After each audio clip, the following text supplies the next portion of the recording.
जय हिंद दोस्तों, स्वागत है आज के हमारे सेशन में। आज हम लोग बहुत ही इम्पोर्टेंट टॉपिक के साथ आए हुए हैं जिसका नाम है फोर्स। फोर्स क्या है? किसी भी वस्तु को खींचना, धकेलना, ये प्रक्रिया जो कहलाता है वो क्या कहलाता है? बल कहलाता है। बल हमारे दैनिक जीवन में यूज होते रहता है। बिना बल के हम लोग कुछ भी नहीं कर सकते हैं। बल हमारे शरीर में है तब तक हम लोग किसी भी वर्क को कर सकते हैं।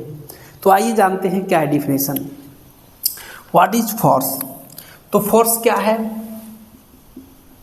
Force is a push and pull on the objects that can change its shape, size and direction is called force।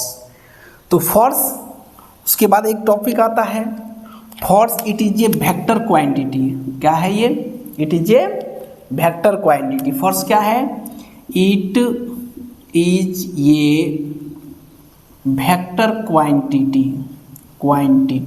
Vector quantity it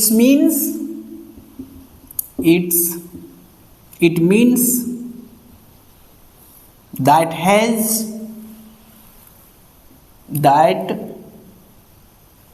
has both magnitude and directions।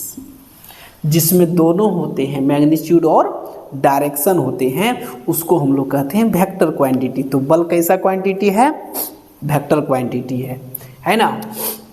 और क्या लिख सकते हैं? एक पॉइंट और ध्यान दीजिएगा कि अगर बड़ा वस्तु है तो उसमें ज़्यादा बल लगेगा। बड़ा वस्तु को उठाने में कितना बल लगेगा? ज़्यादा बल लगेगा। तो बड़ा वस्तु है तब क्या लिख सकते हैं कि the heavier the objects then more force we need applied. ज़्यादा बड़ा वस्तु रहेगा तो ज़्यादा बल लगाना पड़ेगा कि नहीं?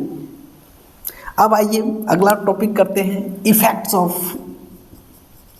Effect of force. फोर्स का क्या क्या इफेक्ट हो सकता है? क्या क्या कर सकता है बताइए। हाँ, पहला कहता है force can change its direction. क्या? डायरेक्शन। दूसरा टॉपिक क्या कह सकते हैं कि फोर्स कैन चेंज क्या?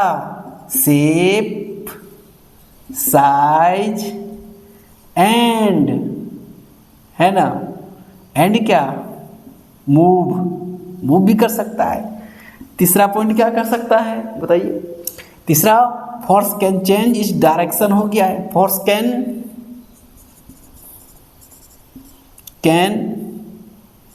स्टॉप द मूविंग ऑब्जेक्ट्स, है ना। तो ये इफेक्ट हुआ और फोर्स हुआ। और अगले वीडियो में हम लोग जानेंगे इसके अगले भाग में।